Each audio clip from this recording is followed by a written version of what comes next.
बहुत समय पहले एक छोटे से गांव में दो भाई रहते थे, अर्जुन और नील। अर्जुन बड़ा भाई था, चतुर पर बेहद स्वार्थी। वो अपने पिता की पूरी संपत्ति पर अधिकार कर चुका था। दूसरी ओर छोटा भाई नील बहुत ईमानदार और मेहनती था। उसकी पत्नी मीरा और बेटा आरव उसके साथ रहते थे। लेकिन हालात इतने खराब थे कि कई बार घर में चूल्हा तक नहीं जलता था। दिवाली की रात पूरा गांव रोशनी में नाया हुआ था। हर घर में मिठाइयां बन रही थीं, लेकिन नील के घर में अंधेरा था और भूख। थक हार कर नील अपने बेटे को में लिए अर्जुन के पास मदद मांगने गया। भैया, मीरा और आरव पिछले 2 दिन से भूखे हैं। अगर थोड़ा अनाज मिल जाए तो। मैंने सब कुछ अपनी मेहनत से कमाया है। तुम भी कोई काम ढूंढो, भीख मांगना छोड़ो।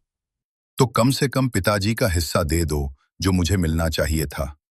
हिम्मत कैसे हुई मुझसे हिस्सा मांगने की? निकल जाओ यहां से। नील का दिल टूट गया, पर उसके इरादे नहीं। वो जंगल की ओर निकल पड़ा। शायद किस्मत कहीं और साथ दे।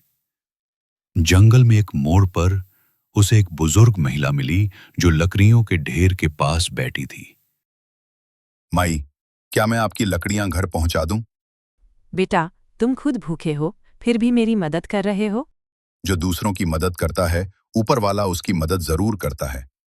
महिला मुस्कुराई।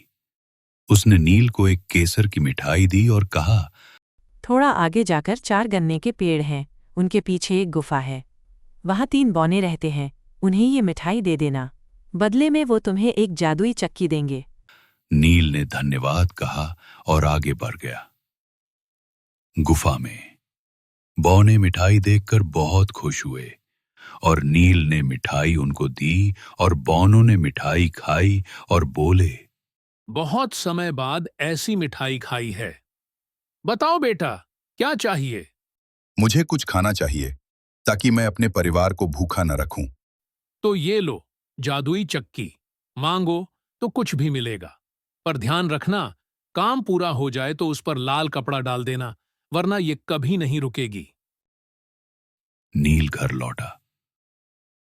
उसने चक्की से कहा, चक्की चक्की चावल दे दो। और फिर चक्की से चावल बरसने लगे। हे भगवान, ये तो चमत्कार है। अब भूख मिट चुकी थी। नील ने जो अनाज बचा उसे बाजार में बेचना शुरू किया। जल्द ही वो गांव का सबसे प्रिय और ईमानदार व्यापारी बन गया। अर्जुन ने जब देखा कि नील अब खुशहाल है तो वो जल उठा। एक दिन वो नील के घर गया और उसने खिड़की से देखा कि कैसे चक्की से अनाज निकाल रहा है। और एक रात वो चुपके से चक्की चुरा लाया। अगले ही दिन अपनी पत्नी, बेटी और चक्की के साथ एक नाव पर सवार होकर गांव से निकल गया। अब मैं सबसे अमीर बनूंगा। चक्की चक्की, नमक निकालो। चक्की ने नमक देना शुरू किया, पर अर्जुन को उसे रोकने का तरीका नहीं पता था। नमक बढ़ता गया, नाव भारी होती गई और डूबने लगी। अर्जुन, बंद करो इसे। रुको रुको, मैं भूल गया कि इसे कैसे रोका जाए। नाव डूब गई। लालच की सजा उसे मिल चुकी थी। चक्की भी समंदर में समा गई और कहते हैं कि आज भी वहां से नमक निकलता है। जब नील को पता चला कि चक्की अब नहीं रही, तो उसने हार मानने के बजाय खुद अपनी मेहनत से काम शुरू किया। उसने बचा हुआ अनाज बेचकर एक छोटी सी दुकान खोली। मीरा ने खाना बनाना सीखा, आरव ने स्कूल जाना शुरू किया। धीरे धीरे धीरे नील ने व्यापार बढ़ाया। अब चक्की नहीं थी, पर मेहनत और ईमानदारी थी। कुछ सालों बाद वो गांव का सबसे सम्मानित नागरिक बन गया। तो बच्चों, इस कहानी से क्या सीखने को मिला? कि लालच का अंत विनाश है और जादू कुछ समय के लिए हो सकता है, पर असली शक्ति मेहनत और सच्चाई में है। जो दूसरों की मदद करता है, उसे ईश्वर की मदद मिलती है। तो दोस्तों, उम्मीद है आपको आज की कहानी पसंद आई होगी।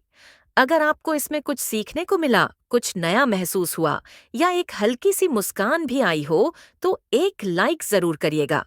और अगर आप ऐसी ही और मजेदार, दिल को छू जाने वाली कहानियां देखना चाहते हैं, तो हमारे चैनल को सब्सक्राइब करना बिल्कुल मत भूलिए। और हाँ, बगल में जो बेल आइकन है उस पर भी जरूर क्लिक कर दीजिए, ताकि जब भी नई कहानी आए सबसे पहले आप तक पहुंचे। मिलते हैं अगली वीडियो में एक नई कहानी, नई सीख और नई मुस्कान के साथ। तब तक के लिए ध्यान रखिए, सीखते रहिए, मुस्कुराते रहिए। जय हिंद और धन्यवाद।